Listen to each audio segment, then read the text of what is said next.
could switch them on.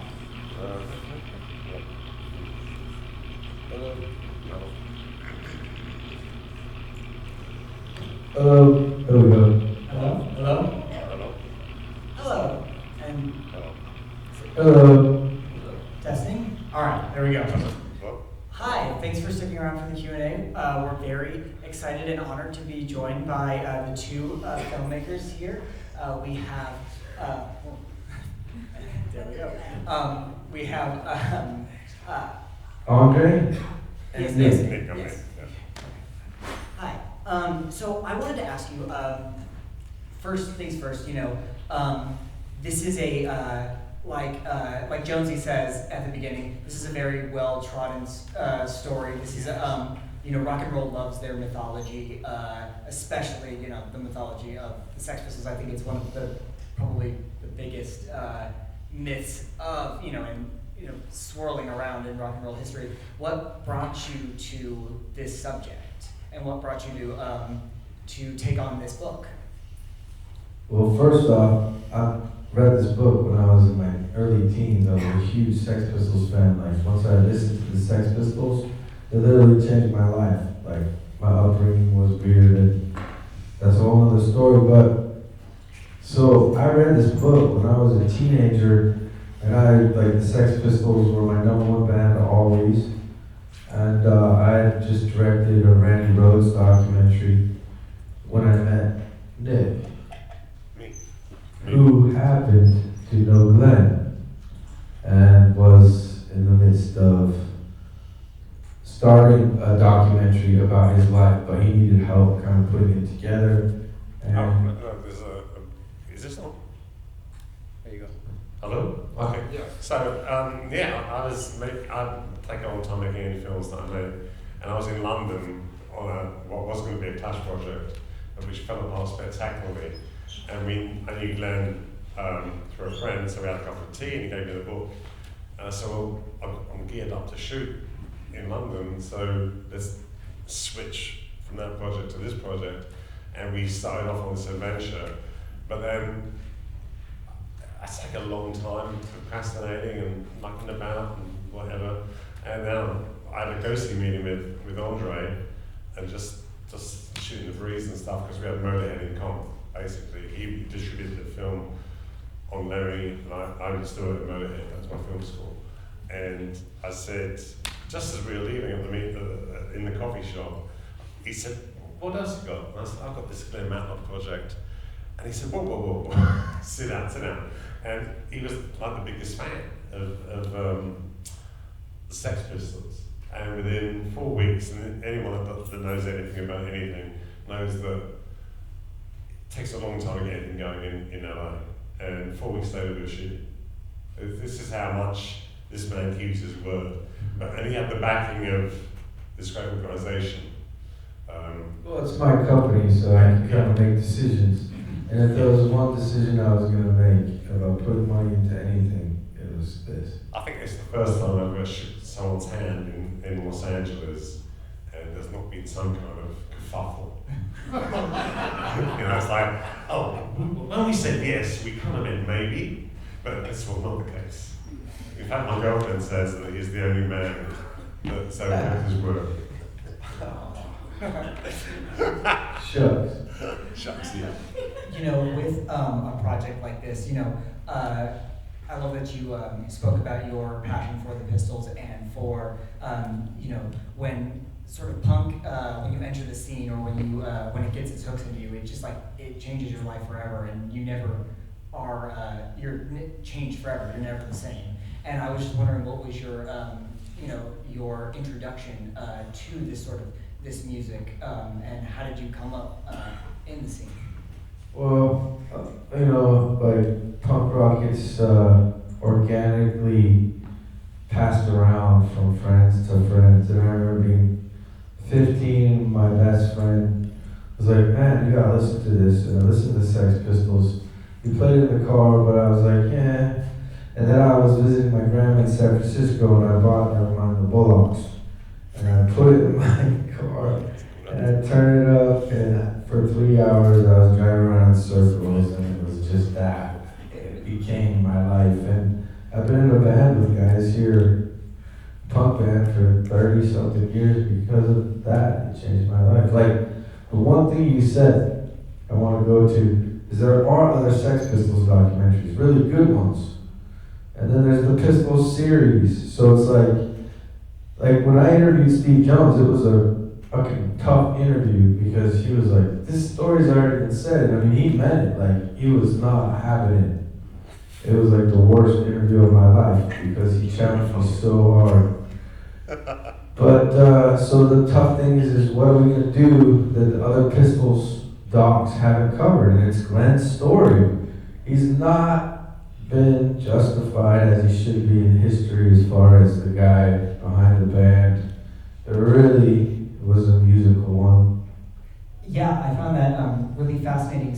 There was definite insights that I had not heard about, like even Glenn saying that when he was at the pub, he was listening to ABBA, and that was inspiring. So I think that's really interesting that he is so forthright with naming pop influences, and he talked about ska. What do you think of that sort of this pop music contributing to such confrontational and anti-establishment music? I think that I'm the same age, about the same age as Glenn. He's a little bit more mature than me, but we grew up in the same kind of areas of London. I was in Cambridge Town, he was in Kensington Rise, and we had the same musical influences without doubt. Everything was going on around us, politics and all that business. And I can't remember, what was your question?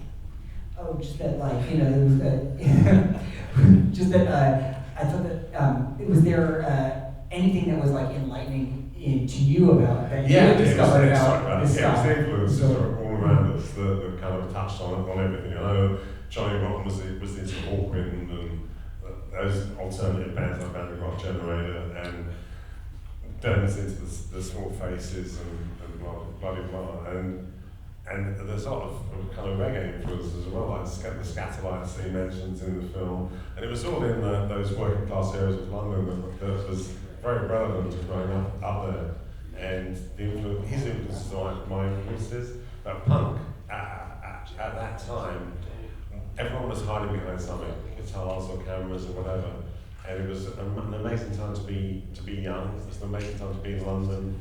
Nothing was impossible. I guess nothing. I mean, if you wanted to be in film, you could make a movie or a documentary or a music video. If you want to be in the band, you picked up a guitar, and everything was possible. It was a very exciting time. But to your question about the ABBA song, that's pretty ballsy for him to be like. I came up with some of that riff after hearing that ABBA song. But to be honest, I've tried to hear that bass riff in that ABBA song, and I can't fucking hear it. So that guy's got ears. I don't know what he's talking about. Damn. There was a lot of alcohol involved. I think it was like at that time. There's a lot of shit going on. Still, I hear that bass. Yeah, how do you there was sort of an octave thing, and I was like, sure, yeah. And then he said it's not even in the song. Yeah. I couldn't hear it. Maybe it's lying. Maybe just made it up.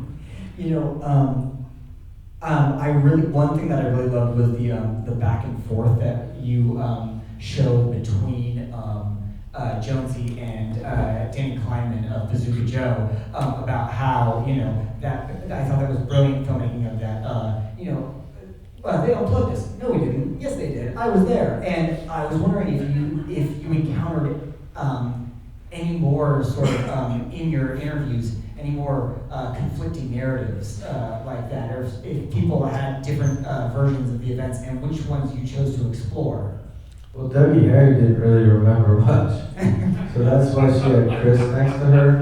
They basically said she kind of doesn't remember a lot from that era, so Chris kind of needs to be there with her. So that was interesting. I think that's probably my favourite part of this movie is the homage to Bazooka Joe. Bazooka Joe were a band in North London. They used to play at Hampstead Town every Saturday, and we used to go, and there was always their fight. Danny Kleinman, the frontsman, was ended up doing all the opening titles for the Bond movies. the bass player, Stuart Goddard, who ended up as Adamant. Robin Chapaka, I was at school with, so we all grew up together. There was always a fight there. Danny Barson's brother, Mike Barson, was my best friend, and he formed a band called Madness.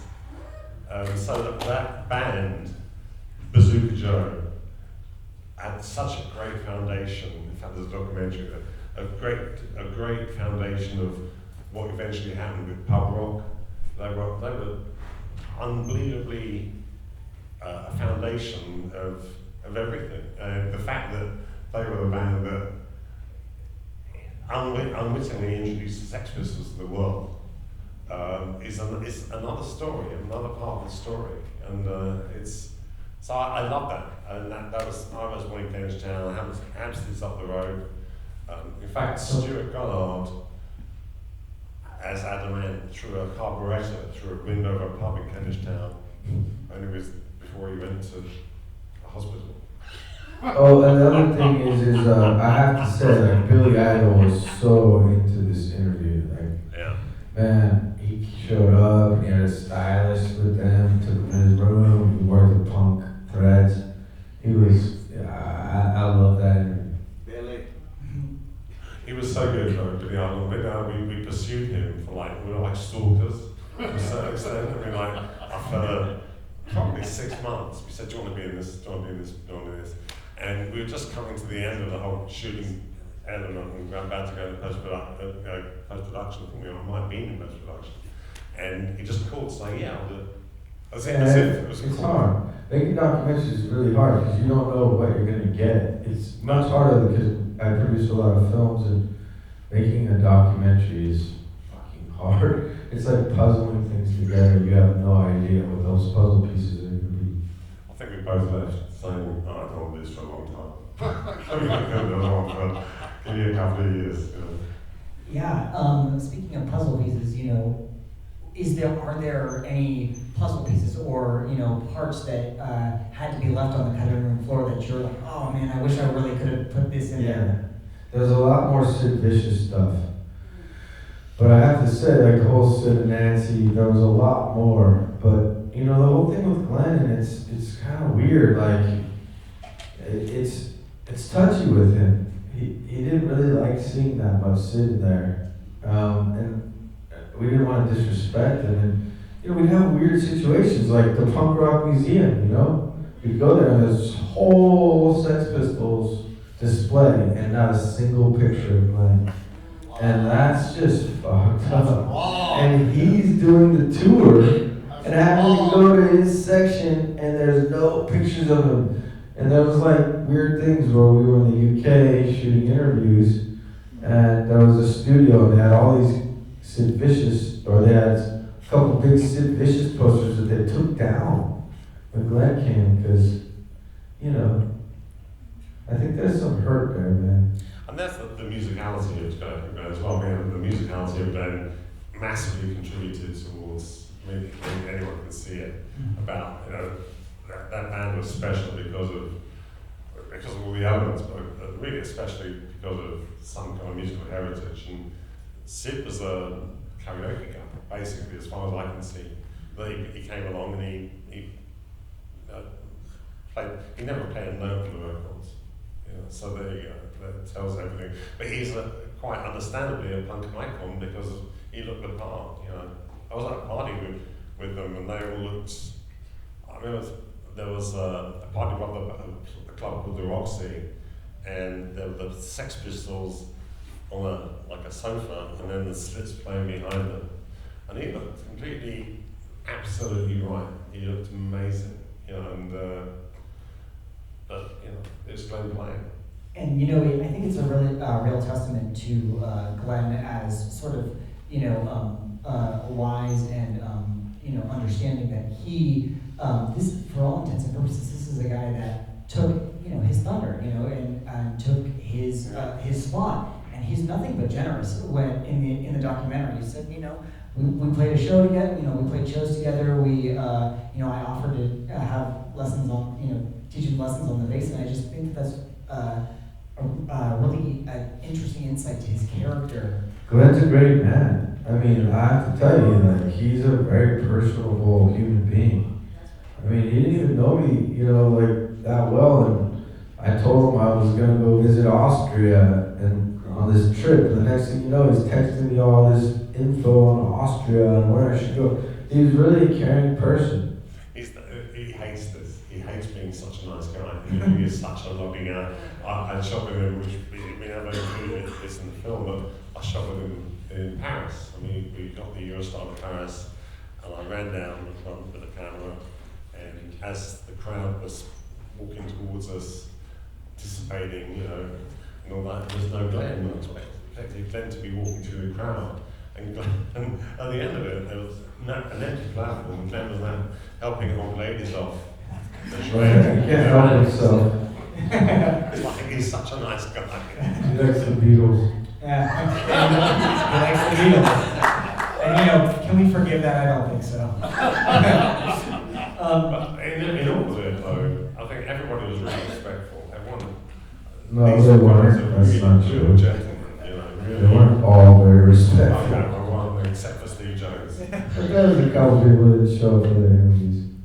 Yeah, I was wondering, are there any voices in this, or that you hope to get? Yes. Would want? Mike Ness, I really wanted to get. I was after him, and I met him, and I was surprised because he had done a lot of interviews. How the Pistols had, really inspired him. And I met him at a music festival, and I asked him, like, "Yo, man, what's up?" Like, she's like, "Nah, I don't want to do it." Suicidal tendencies. I want to get more of like an American perspective, and there was quite a few others. I asked Glenn about that with Mike Ness, and he said, "Well, there's a bit of an issue between Mike Ness and his wife, and Glenn." I didn't go any further, but apparently there's some kind of issue, and I don't know what it was. Someone else That's could why he was next so time. weird. Next time we could. Well, I think Mike Ness is amazing. Yeah, we want to get some of the only living New York dolls. There's a couple of others we were after, and we only get so much.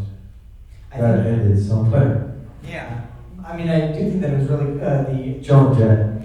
Yeah, Joan Jett. I was curious about the Spandau Ballet connection. He was so into the interview, and it's really interesting because you listen to Spandau Ballet, and that's not, you do not think that. Man, that wasn't me. That was you.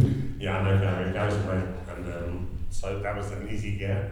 But Gary was so into it, Yeah, he really. and he was articulate as always.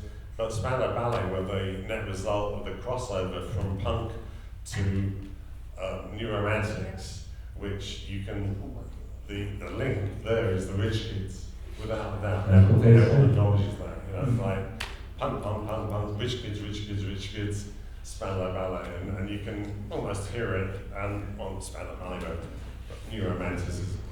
One thing I want to say that we really tried to nail down in this documentary, just real quick, that's different from the others, because that's the big, like, what's different from yours? It's already been done before. Well, of course, Glenn's side of the story, but I also, where did that freaking sound come from, right? It's like, it's punk rock, but it's not fast. It's more of a groove, but it's so memorable, and it's so heavy, and so punk. Where did that come from? And I just wanted to nail that down, and also the fact that they were the first band that I can ever think of, not a music scene, but a band that literally took on the establishment. Not a scene like the 60s, but one band. And I kept trying to drill that conversation. Didn't really go very far. But, yeah. I mean, I do think that it is intensely, anti-establishment and provocative to be serenading the Queen as as you're going down the Thames. That is something that would. I think that's Malcolm. Yeah, it never happened. They just, But like you said, it's one band taking on everything. I think they said it was more of an accidental thing. It wasn't really meant to happen, it just happened. Gotcha. Well, I think that that's about time to open it up for audience questions, if we have any. Is there anyone that has a question from the audience? I have a question. Yes? You were mentioning how Jonesy was not super interested, but you seem to have interviewed him twice, right? He was on the couch and then he been there. So, This is a good one. So I my got a question great is, response. how did you get him twice, and then how did you convince him at all? We didn't want him twice. Well, after the first one, I was devastated and like humiliated. But look, but you know what? I'll give him the fact, like, Johnny Rotten was like, fuck off, you know, that whole thing with his manager. But Steve, you know, I mean, the band's still together, right? So they kind of need to get along. And so I almost feel like Steve really contributed because he wanted to keep the flow and Glenn happy that he was contributing to his story, which was cool. But why did we get the second one? Because after the first one, 6 months went by and I was getting through this devastating interview, and then we get a call from his manager going, he doesn't like the way he looks in that first one, and you need to reshoot it, you need to be in London the next 3 weeks, or you can't use any interview. So we fly to London, and we see him again, and the first thing he says to Andre is, not you again. Not you again, mate. Fuck. Oh no, I'm here. Like, you got 30 minutes. Like, He fuck, gives get us 20 over minutes. it. He gives us 20 minutes, not the 30. At the end, he cuts us off, fucks off, and actually doesn't go. He doesn't leave anywhere. He hangs around in the studio talking to his mates. And I tried It to was like, like, have, we traveled from LA to London. yeah, I mean, he's very Comes back, sensitive. and then he looks at the rough cut and thinks, that's fine. Just like, but I guess, you know, I think the great thing about Steve Jones is that he's Steve Jones. And that's what you have to expect. So I thought You didn't have to take the shit though. No, I thought it was really funny because I was always like standing behind. Yeah, you thought it was funny. So I'm just laughing. Thank God I got a sense of humour. But unfortunately, that you're the fan. No, I wasn't. You know, I was like guitar. Like, what other guitarist picks up a guitar and like a month later is playing a show? The first time he played it, Amazing. and he just said he took a ton of speed and for like 3 days stayed up and learned. But I mean, still, I've been trying to play guitar forever, and I mean, that's something amazing. I gotta have love for the guy. Yeah, I mean, I feel that there's this some sort of ineffable quality about Jones because, I mean, Glenn says in the doc that he goes, whenever I was laying something down, I could always hear Steve play it with more, like, with more angst, and I think that, you know, that obviously comes through. We already said that the whole thing about, you know, him playing the guitar is like saying fuck off to his stepdad. Mhm. I thought that was really Terrible child. really good. You know? Yeah, And his book is really, really honest. It's like, it's painful reading sometimes, but. Do we have another question from the audience? Yes? You mentioned how this was like a bit of like a dream project to get to make a film about the Pistols. Now that you've done this, do you have like another white whale subject you want to make a documentary about? Oh, I want to make a Black Flag documentary. I've been trying to do that forever, man. But I mean, frankly, like, I don't see it happening. They're just completely resistant. They say they hate music documentaries, so that's what I like to do. Misfits, I tried. Len Danzig doesn't want one. You know, at this point in time, this took a long time to put together. It was fast, but also slow. So I Frustrating. don't know, man. I was going to do one on why we got Wayne Kramer, because I was talking to Wayne about doing a documentary based around his book called The Hard Stuff, which is a really, really amazing book. And Wayne, I was just talking to him one day, I said, do you want to be in this film? And that's how we got him. He went like 2 days later, we did the interview, and then he died, which was really fucking insulting. You know, it was like really upsetting, insulting. I thought, how can you do that? It was so articulate and so brilliant. And I knew him through other people. Like we all knew him through Motorhead and Lemmy and all that business, but that was the heartache and the what's the there's a word for it, but like God said, we needed the interview was like amazing. Oh, there is one band, I'm trying to get together a Pantera documentary. Awesome. Let's see. Pantera. Pantera. Pantera! Bro! Pantera. Oh. They're a metal band. What? They're a metal band? I don't know what to say. I wouldn't know it, it's a fucking world. I mean, but you know, it is. I mean, I think that that's a testament to you as a filmmaker and as a punk rocker, because your subjects that you want to go after are the most notorious for saying "fuck off, go away," and you just keep on pursuing. But I did my first documentary was on NWA and Easy, so I swing around, man.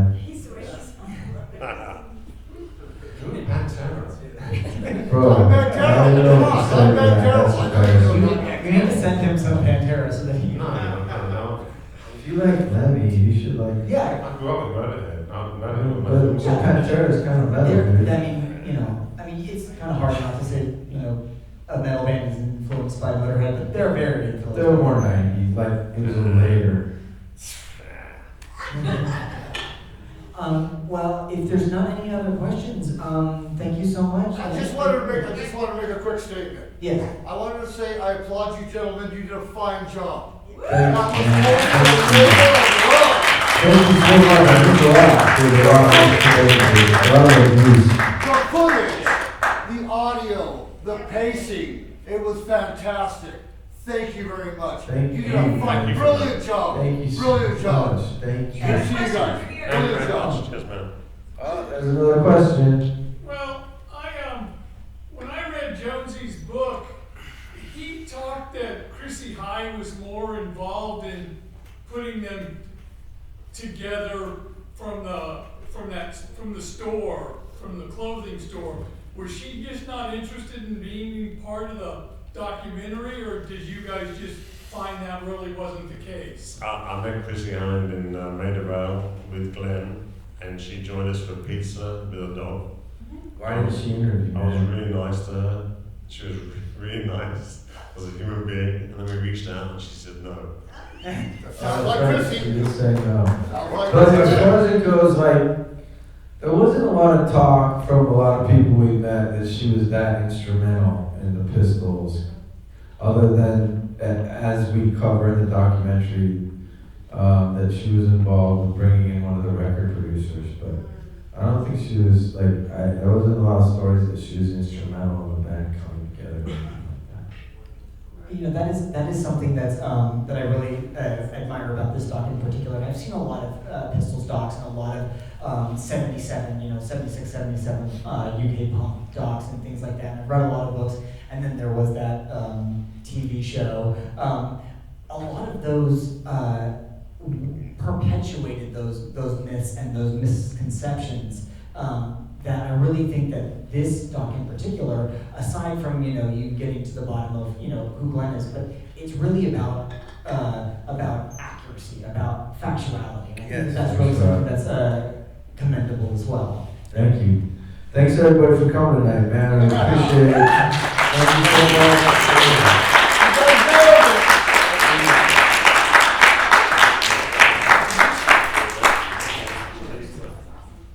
You nailed it, guys. Nice interview. Thank you.